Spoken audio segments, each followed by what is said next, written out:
Flush tank ഇടിക്കേണ്ട എന്ന് പറഞ്ഞുകൊണ്ട് ഞാൻ ഒരു വീഡിയോ ചെയ്തിട്ടുണ്ടായിരുന്നു. അതായത് ക്ലോസറ്റ്സ് വെക്കാൻ വേണ്ടിയിട്ട് ഫ്ലഷ് ടാങ്ക് ഇടിക്കേണ്ടതാണ്. അപ്പോൾ അന്ന് ഒരുപാട് വേറെ സംശയങ്ങൾ കമന്റ്സിലുണ്ടായിരുന്നു.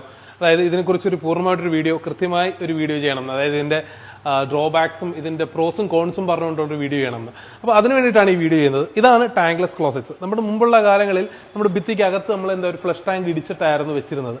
അതിന്റെ കൂടെ തന്നെ ഫ്ലഷ് വാൽവുകൾ വെക്കുമായിരുന്നു. ഭിത്തി ഇടിച്ചിട്ട് ഫ്ലഷ് വാൽവുകൾ ഭിത്തിക്കകത്ത് വെക്കുമായിരുന്നു. ആ ഫ്ലഷ് വാൽവുകളെ നമ്മൾ എന്ത് ചെയ്തു, ഈ ക്ലോസറ്റിലോട്ട് ഇന്റഗ്രേറ്റ് ചെയ്തു. അതായത് കുറെ പേര് സംശയം ചോദിച്ചിട്ടുണ്ടായിരുന്നു, ഇത് ഇലക്ട്രിക് കറണ്ട് ആണോ? ഒരിക്കലും ഇലക്ട്രിക് കറണ്ട് അല്ല, ഇത് ബാറ്ററിയാണ്. ഇത് നമ്മൾ ബാറ്ററി ഓപ്പറേറ്റഡ് ആണ്. 4 ബാറ്ററിയാണ് നമ്മൾ ഇതിനകത്ത് ഇടുക. അപ്പൊ 4 ബാറ്ററി ഇട്ടിട്ടാണ് ഇതിന്റെ ഫ്ലഷിംഗ് ഓപ്പറേറ്റ് ചെയ്യുന്നത്. അപ്പൊ ഇതിനകത്തുള്ള പ്രോസ് എന്ന് പറഞ്ഞു കഴിഞ്ഞാൽ നമുക്ക് ഒരു ഐസറ്റിക് ലുക്കാണ്. 2 നമുക്കാണെന്നുണ്ടെങ്കിൽ ഭിത്തി ഇടിക്കാൻ താല്പര്യമില്ല എന്നുണ്ടെങ്കിൽ നമുക്കിത് കൃത്യമായിട്ട് നമ്മുടെ ബാത്റൂമുകളിൽ വെക്കാം.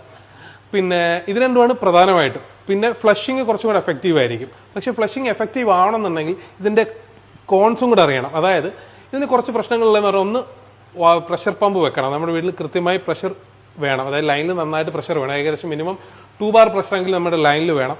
അപ്പോൾ ഹൈ റൈസ് ബിൽഡിംഗ് ഒക്കെ ആണെന്നുണ്ടെങ്കിൽ, ഫ്ലാറ്റുകളിലൊക്കെ ആണെന്നുണ്ടെങ്കിൽ നമുക്ക് ധൈര്യമായിട്ട് വെക്കാം, കാരണം അത്രയും പ്രഷർ എനിവേ അതിനുണ്ടാവും.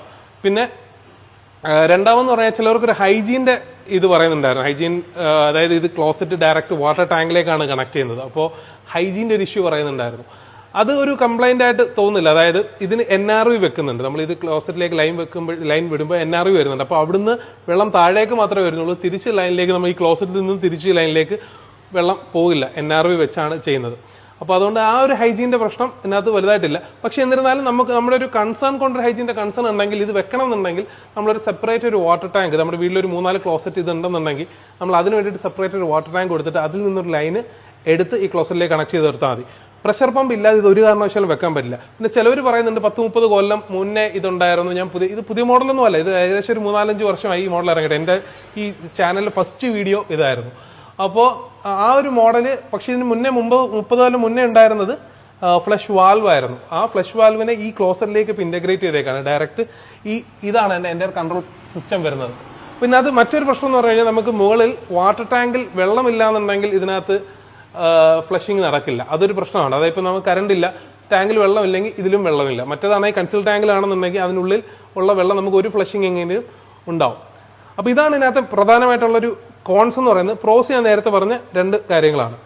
അപ്പോൾ ഇത് കൃത്യമായി നമുക്ക് ഇങ്ങനൊരു ആവശ്യം ഉണ്ടെന്നുണ്ടെങ്കിൽ മാത്രം നമ്മൾ ഇതിനെ പർച്ചേസ് ചെയ്ത്, ഞാൻ റെക്കമെൻഡ് ചെയ്തൊരു പ്രൊഡക്റ്റ് ഒന്നുമല്ല.